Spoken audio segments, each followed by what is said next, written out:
Zigzag. L'émission s'appelle Zigzag parce que l'émission part un coup à droite, un coup à gauche, peut-être un virage à droite ou un virage à gauche. On va essayer de l'expliquer pendant tout au long de cette émission-là parce qu'on va parler de moto, mais pas de n'importe quelle moto. On va parler de motos qui nous viennent directement de, je sais pas trop, parce qu'on a avec nous quelqu'un qui sait. Voilà, hein, c'est elle qui sait. Comment ça va? Bonjour. Et c'est comment ton prénom?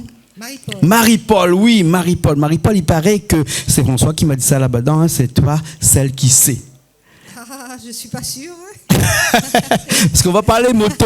On va pas parler n'importe quelle moto, on va parler d'un type de moto qui s'appelle India.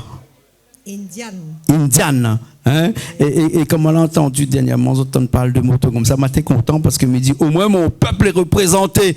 Mais après, elle descend très bas par terre parce que comme elle a vu que ces motos Indian ont été fabriquées aux États-Unis. Alors c'est quoi ces motos qui appellent Indian et qui est fabriquées aux États-Unis? En fait, ce sont des motos américaines, mais qui sont peu connues parce que la production s'est arrêtée, je crois, juste après la guerre ou quelque chose comme ça. Et en fait, elle a été redémarrée il n'y a pas très longtemps et ça démarre très fort en métropole, en Europe. Et à La Réunion, bien sûr, quand on a vu la beauté de ces motos, on était pressés de les avoir chez nous.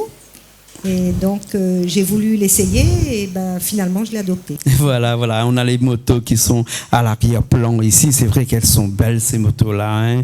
Impossible de passer à côté, de ne pas s'apercevoir que c'est des belles mécaniques. Hein. Ou de l'expression rouler de la mécanique, c'est un petit peu comme ça aussi, non? Oui, ça doit être ça. Ça doit être ça, hein, rouler de la mécanique. Voilà. Et toi, Marie-Paul, tu fais de la moto depuis petit. Tu m'as dit tout à l'heure qu'on était de l'autre côté là-bas, que tu es tombée dedans depuis que tu étais petite. Explique-nous un petit peu. Oui, en fait, j'ai toujours aimé ça. Je pense que j'ai toujours aimé ça.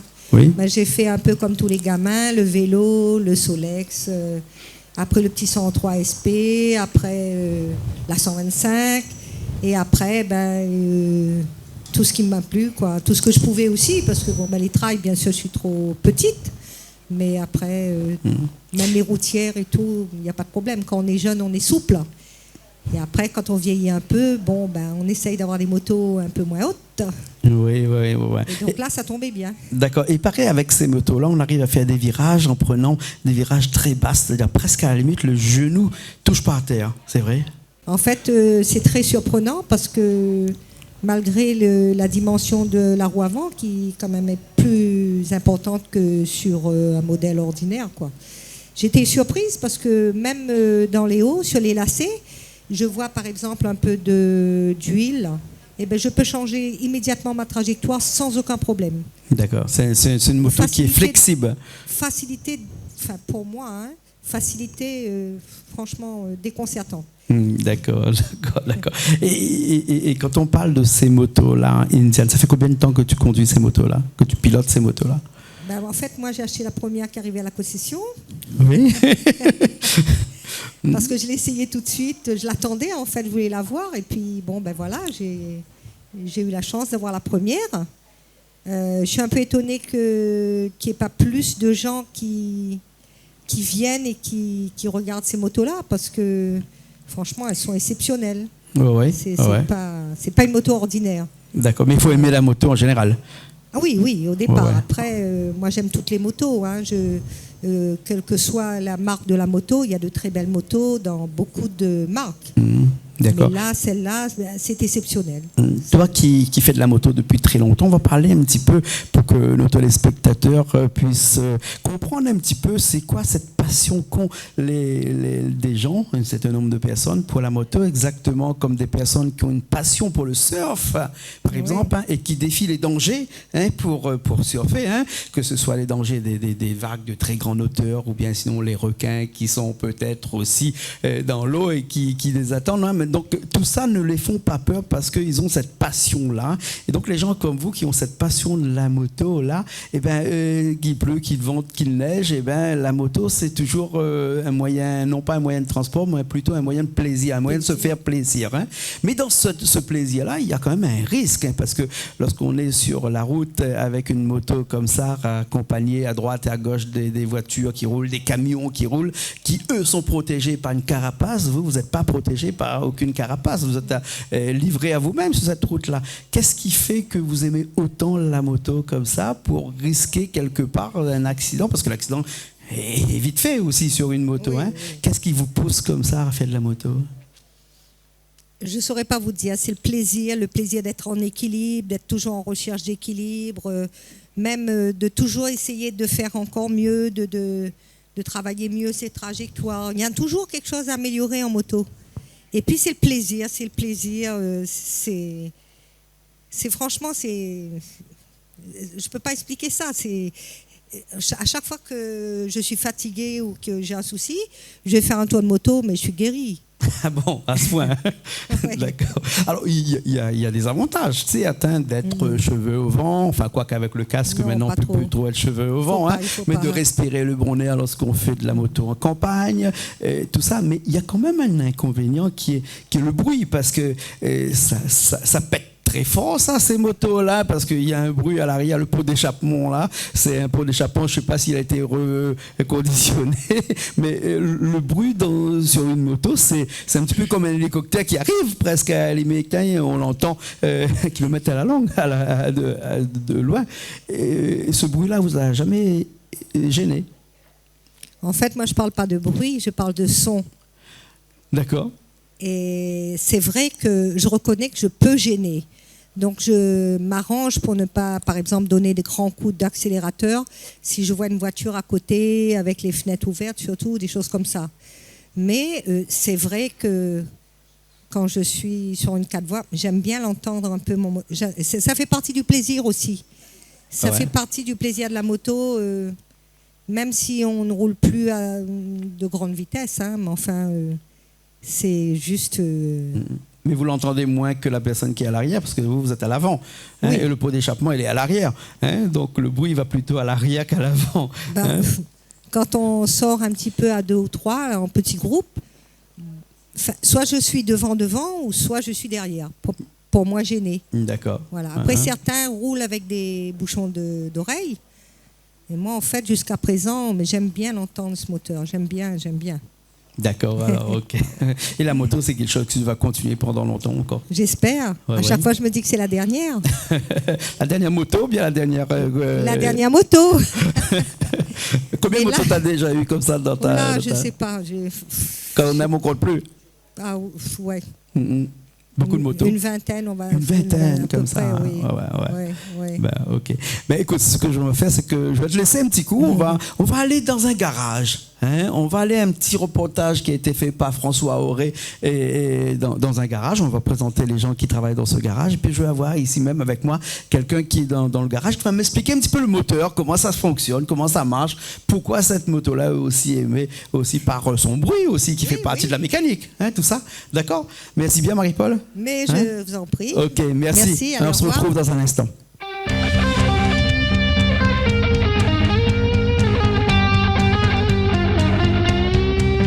Moi, je suis Jean-Luc. On m'a tout fait, hein, la mécanique, l'entretien. Jean-Marc. Voilà. Et Jean-Marc, alors c'est celui qui fait la déco, qui s'occupe des commandes, qui fait un peu de gestion, voilà. L'ensemble, voilà, c'est moins mécanique, mais on va dire plus dans la gestion. Troisième larron. Qui est Aurélien, c'est ça? Aurélien. Dans la technologie, les formations, l'évolution. Eh ben, nous revoilà ici même sur ce plateau improvisé à Bazin-la-Boue avec à l'arrière des motos de marque Indian et avec moi Jean-Luc. Comment ça va Jean-Luc? Jusqu'ici, ça va. Ça va, tu es bien chauffé là, ça va. Hein, il fait frais, un peu froid. À Bassin-Labou. À Bassin-Labou, il fait un petit peu frais, mais on est en hiver, là, c'est normal. Hein. Alors, on va parler un petit peu mécanique. Hein, on va parler de ce que aiment bien les gens, c'est de rouler de la mécanique. Moi, j'aime bien aussi rouler de la mécanique, moi, hein, mais je n'ai pas de moto. Hein, pas forcément avoir besoin d'une moto pour rouler de la mécanique. Il y a des gens qui roulent des mécaniques avec autre chose. D'accord. Jean-Luc, toi, tu es propriétaire de concessionnaire Indian. Hein? Oui, on est 3 associés dans une concession. Hein, donc ils sont là avec nous tout à l'heure, on les verra. Et dis-moi un petit peu, comment ça t'est venu l'idée de faire venir ces bolides-là, hein, on va dire, hein, ces motos-là ici à La Réunion?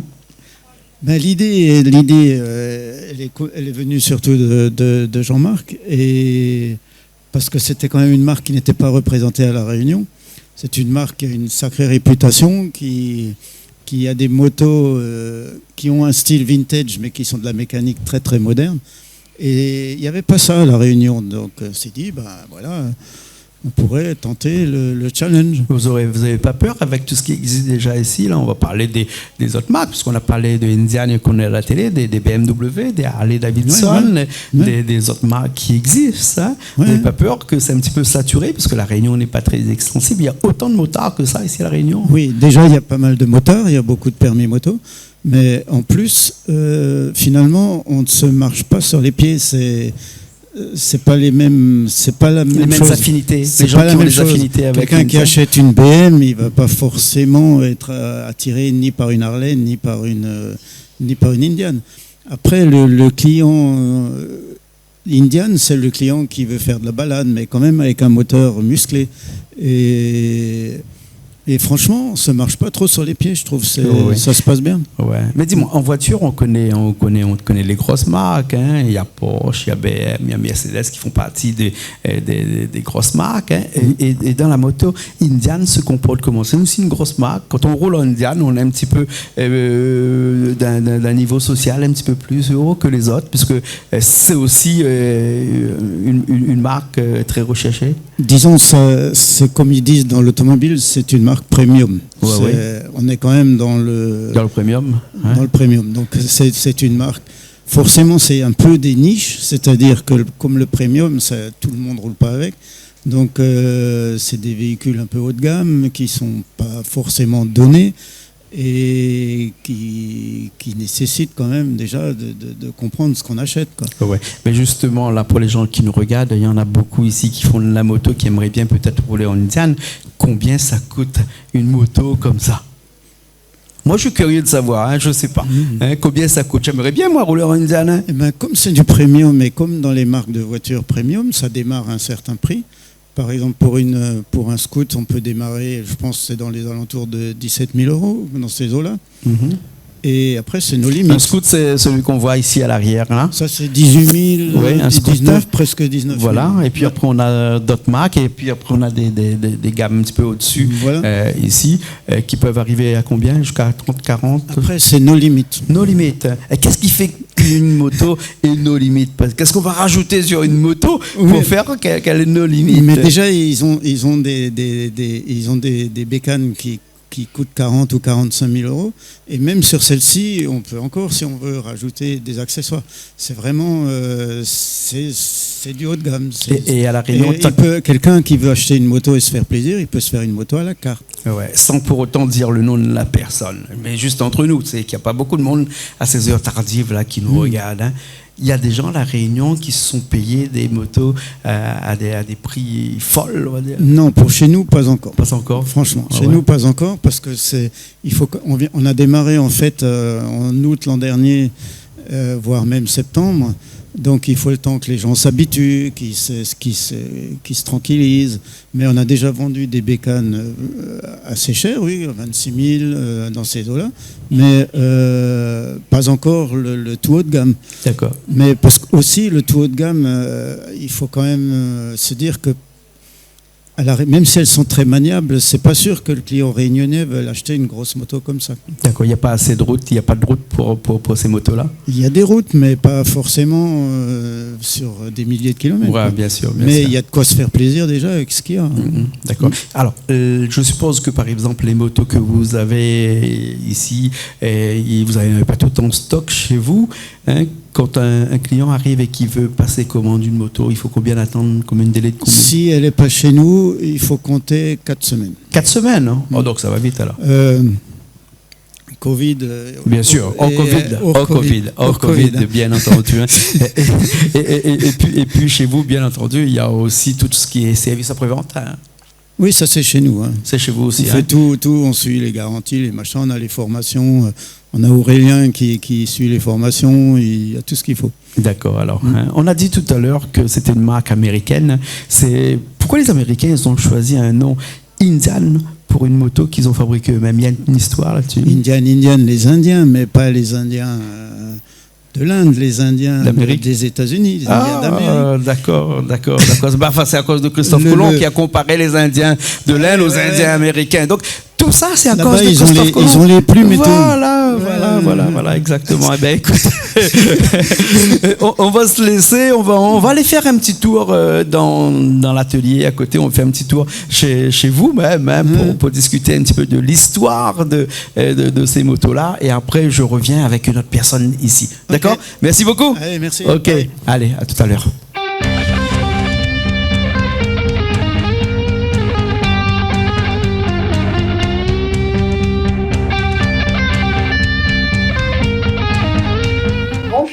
Aujourd'hui, nous sommes dans le magasin Urban Moto et nous allons vous parler de la marque Indian, marque mythique venue des États-Unis.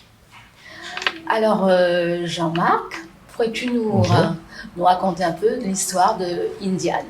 Oui, la marque Indian, sur une moto américaine, comme vous l'avez si bien dit, qui a débuté en 1897. Enfin, c'était on va dire un prémisse des premières motos.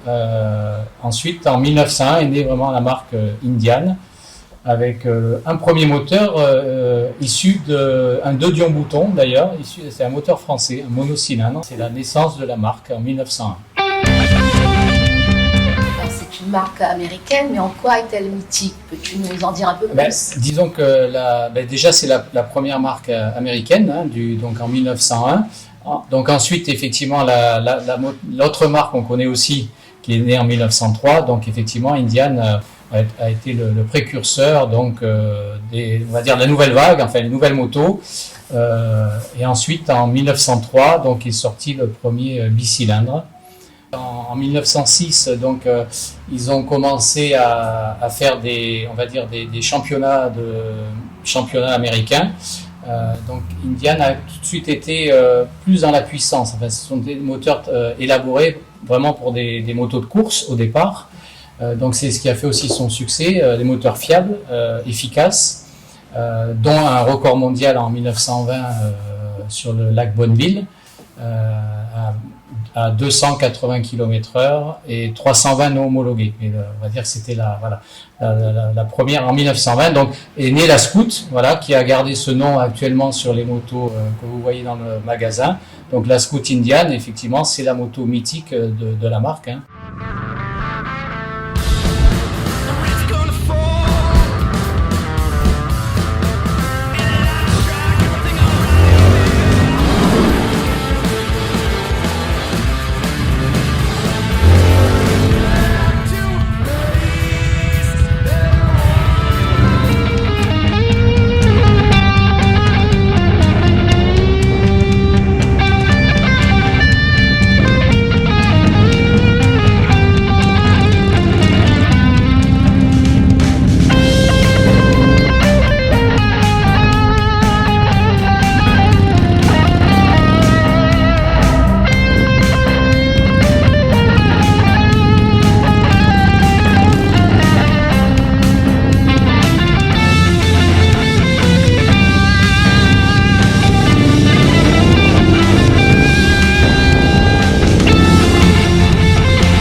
voilà, et après il y a eu diverses déclinaisons, donc les Springfield, les Shiftlane avec des moteurs différents.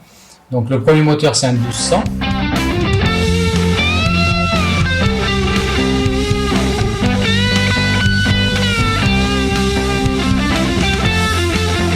Et ensuite vous avez donc des 1800 qui équipent les autres modèles. Et en 2018 est née la FTR, là, donc, qui est dérivée des motos Durstrack aux États-Unis, qui courent sur terre. Voilà, donc, on va dire plus le côté sportif de la marque. Durstrack, qu'est-ce que c'est? Qu'est-ce que vous entendez par là?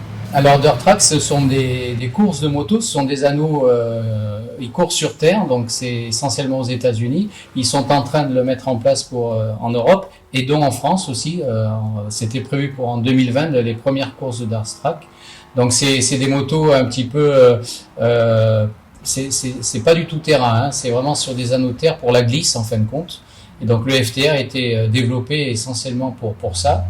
Et donc ça fait 3 ans maintenant que Indian gagne sur ces anneaux de terre, voilà. Donc et qui a amené un peu au succès de la FTR, qui est maintenant produite pour le grand public.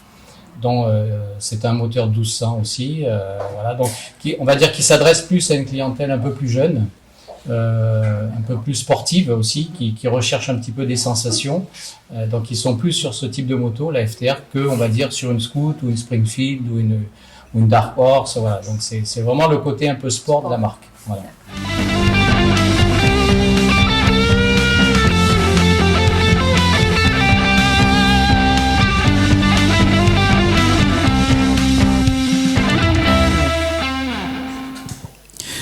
On est de retour ici, Bassin Labo, avec Aurélien. Comment elle est, Aurélien? Bonsoir. Bonsoir, bonsoir. Où Aurélien, là, où il est sur la moto, en tout cas sur l'interne, un petit peu comme on dirait le docteur, c'est où qui connaît un petit peu toutes les performances, quand il va bien, quand il est mal, quand il a une panne. Explique-moi ton rôle au sein de l'entreprise, et puis après, qu'est-ce que tu fais avec ces motos-là?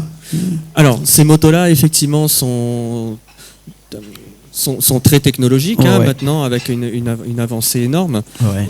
Donc maintenant, il y a un suivi accru à faire au niveau des formations, voilà. Donc il faut vachement suivre et pour pouvoir savoir quels sont les diagnostics à faire et savoir quels sont les petits bobos effectivement de la moto. D'accord. C'est un moteur qui est facile à réparer, ou bien sinon vraiment il y a des pièces à l'intérieur qui demandent beaucoup plus d'attention? Le moteur en lui-même reste un moteur classique. Ouais. Après, voilà, c'est la technologie électronique qui fait que maintenant, on a besoin de ces outils pour pouvoir avancer. Et qu'est-ce qu'il y a de plus une Indian en technologie que les autres motos n'ont pas, peut-être? Pas grand-chose. On va dire que chacun évolue à sa manière et dans la concurrence, on a aussi les mêmes. On peut retrouver aussi les mêmes performances. D'accord. Donc ton rôle, toi, c'est de faire des formations ici pour pouvoir être en atelier de mécanique, par exemple. Tu es en atelier de mécanique ici? Oui. Voilà. Et donc c'est toi qui fais que à chaque fois qu'il y a un défaut sur une moto, tu fais la recherche des pannes. De diagnostic. Et il y a souvent des pannes qui arrivent, ou bien sinon c'est très rare? Non, ça reste quand même assez rare. Ça reste quand même assez rare. Oui, la fiabilité est quand même là maintenant. Tout à fait. Et entre nous, toi qui connais ces motos-là, c'est une moto qui tient bien la route, ça? Oui. Ouais. Dans les virages? Oui, c'est des motos qui sont quand même au niveau technologie de la partie châssis qui sont très évoluées. Elles ont une répartition des charges qui sont très évoluées, donc on ne sent pas en fait le poids de la moto. Ouais. Voilà. Et on est très bien en équilibre dessus, c'est une moto qui est quand même assez bien équilibrée. Oui, ouais. Tout à fait. Ouais, d'accord alors. On prend l'exemple de la FTR, on a c'est la grise. Ouais. Oui. On a un réservoir qui part de l'avant du guidon jusque sous la selle. Donc on a une répartition des charges qui est bien faite et justement qui fait qu'on a une adhérence et une stabilité, une partie cycle qui est stable, qui est fiable. Ouais. d'accord, très bien. Alors, on va parler un petit peu histoire après, tout de suite là, hein, l'histoire de ces motos-là, puisqu'on est dans cette émission-là pour parler de l'Indian, hein, pour parler de ces motos mythiques qui sont déjà à La Réunion maintenant et que tout le monde a l'occasion d'aller voir. C'est à quel endroit ça, votre magasin? Alors, on est à Saint-Clotilde, dans la zone de la Technopole. Ouais. Hein, il s'appelle Urban Motocycle. Urban Motocycle. D'accord. Merci beaucoup, Aurélien. Alors, hein, on va parler un petit peu là tout de suite après Aurélien de tout ce qui est l'histoire de cette moto-là ici à La Réunion, et puis après l'histoire depuis la genèse, depuis les années 1901. Allez, c'est parti tout de suite.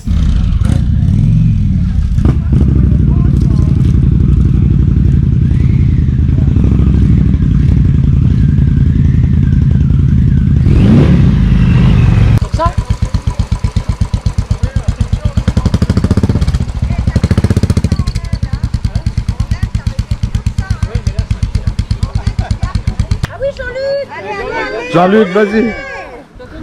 Alors, qui ça a gagné? Jean-Marc. Jean-Marc a gagné pourquoi? Il a pour sa belle glissade contrôlée. Et franchement, c'était magnifique. C'est magnifique. Merci à lui. Il ne pas refaire. Hein.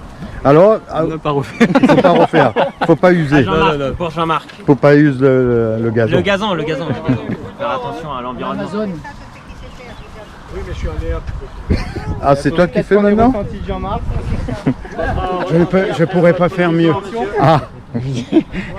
Eh bien, nous revoilà de retour sur les plateaux de Canal Austral, le plateau de Bassin-Labou, ici même, là où on a les motos.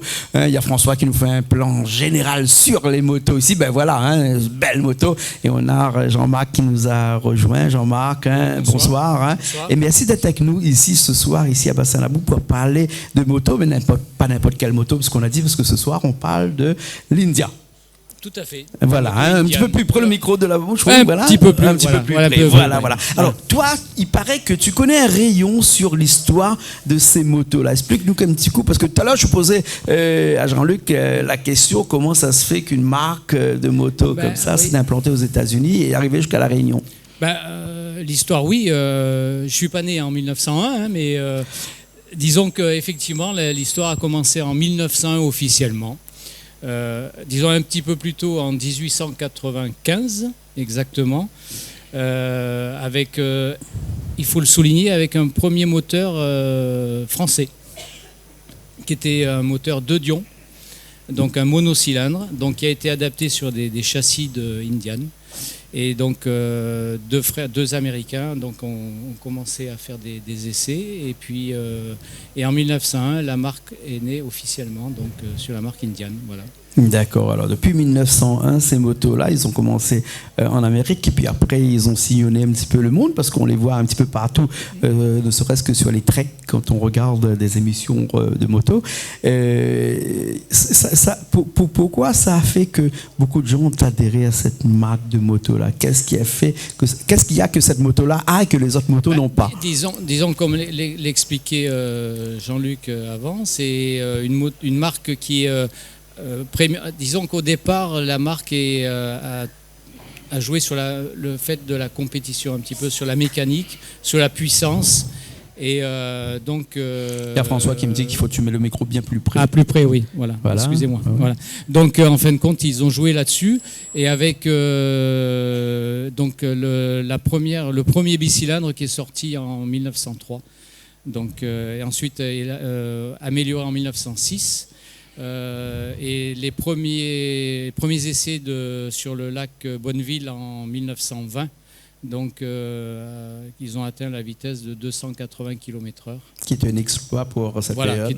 Voilà, donc la première scout, et donc l'histoire de la scout vient de là, c'est-à-dire qu'en 1920, voilà, c'est la moto, et donc Indian était un petit peu différent par rapport à la marque concurrente, par rapport à cette mécanique un peu plus élaborée, avec un châssis différent, et qui a continué voilà, jusqu'après la guerre. Voilà. Donc il y a une histoire assez intense, mais effectivement qui s'est après-guerre, en 1953, donc la marque a continué, mais on va dire suite à la guerre, ils ont eu des difficultés à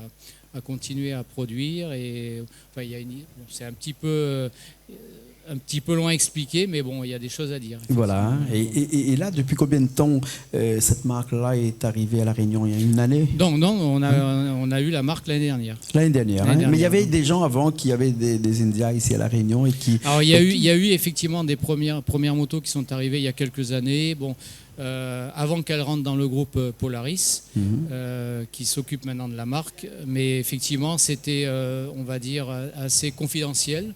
Et donc il y a eu quelques motos effectivement qui sont arrivées à La Réunion, qui sont toujours à La Réunion, qui continuent à rouler, mais voilà, il y a 4-5 machines et il n'y en a pas beaucoup. D'accord. Actuellement, il y a combien de machines comme ça à La Réunion qui roulent là? Il y a même un club? Encore ou pas encore? Ça vient, c'est-à-dire que c'est en train de se mettre en place. Parce que chaque moto, chaque marque de moto a un club. Oui, ici. Maintenant, même si la marque est récente à La Réunion, elle a quand même son histoire, son âge, son club. Et pour l'instant, avec les motos, voilà, on est en train de mettre en place effectivement un club.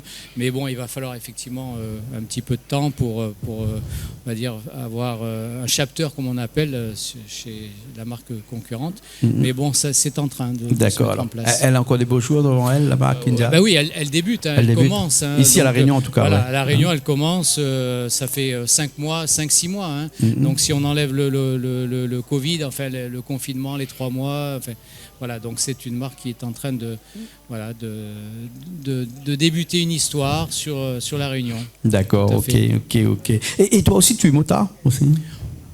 Oui, je suis un vieux motard. Un vieux motard. Voilà, j'ai commencé à l'âge de 14 ans, un petit peu comme tout jeune, les petites mobilettes, à 16 ans la petite 125, à 18 ans le permis moto, et puis voilà, ça jusqu'à maintenant. D'accord. Alors quand on écoute les actualités, qu'on écoute les informations, on s'aperçoit qu'il y a beaucoup d'accidents et beaucoup d'accidents de moto, mais généralement c'est pas les grosses motos comme ça, c'est des petites mobilettes ou bien des motards qui sont un petit peu de moins grosse capacité cylindrique. Est-ce que le fait d'avoir des gros motos comme ça, on est quelque part un petit peu plus tranquille sur la route que des gens qui ont des moteurs avec des cubes un petit peu moins grosses et qui peut-être roulent beaucoup plus vite que vous? On va dire déjà le motard, il y a une formation déjà au départ, il y a un permis, il y a une formation, et je pense qu'ils sont un peu plus conscients. Alors c'est vrai qu'il y a un amalgame souvent qui se fait quand il y a des accidents, on dit un motard, mais alors souvent on s'aperçoit que ce sont soit des scooters ou autres, voilà. Et donc on assimile un petit peu le conducteur du deux roues en général au motard. Bon, un motard, je pense qu'il est responsable, il sait ce qu'il a entre les mains. Voilà. Bon, maintenant après, on sait ici à La Réunion qu'il y a des gros problèmes de circulation, de densité et effectivement de cohabiter entre les motards, les camions, enfin. Voilà, on connaît, donc c'est vrai que ça devient de plus en plus compliqué, c'est vrai, de circuler. Et la moto, bon, c'est un moyen, effectivement, on s'aperçoit par rapport à la demande que de plus en plus de motards, enfin de plus en plus de personnes viennent sur le deux roues parce que le déplacement devient compliqué, difficile. Donc le deux roues, c'est une alternative. Une alternative, voilà. Et mais il y a motard et motard. Enfin, quand on parle de motard, c'est vraiment le motard qui roule sur une moto. Voilà. Après, on est tous passés par là. Quand on est jeune, quand on a 14-15 ans, on a sa petite moto, on se fait plaisir et puis on n'est pas toujours conscient du danger. Parce que le danger, il est là. Mais il faut avoir un petit peu de maturité, un petit peu d'expérience, effectivement, pour comprendre tout ça, quoi. Et bien entendu, je vais dire quelque chose peut-être qui fâche à certaines personnes, vu le prix de ces motos-là, il faut quand même avoir une certaine maturité, déjà avoir vécu, avoir travaillé un petit peu, avoir économisé un petit peu, pour pouvoir quand même se l'acheter, cette moto-là. Exactement. Voilà. En tout cas, merci beaucoup. Écoutez, c'est avec plaisir. On était content de t'avoir aujourd'hui avec nous. Merci beaucoup. Reste là même. Nous, on va finir cette émission-là ici même ce soir à Bassin-Labou, autour d'un bon repas, parce que tu sais que ce soir on mange un porc au bâton. On a des bons cuisiniers, des bons bois de songe. Voilà.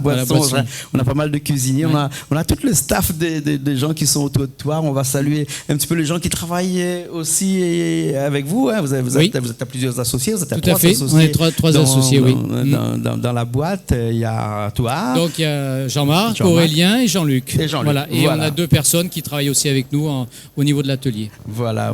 Ok, en tout cas, merci beaucoup. Mais c'est moi qui vous remercie. Merci beaucoup. Nous, on se retrouve la semaine prochaine dans une nouvelle émission Zigzag, toujours sur Canal Austral. À bientôt.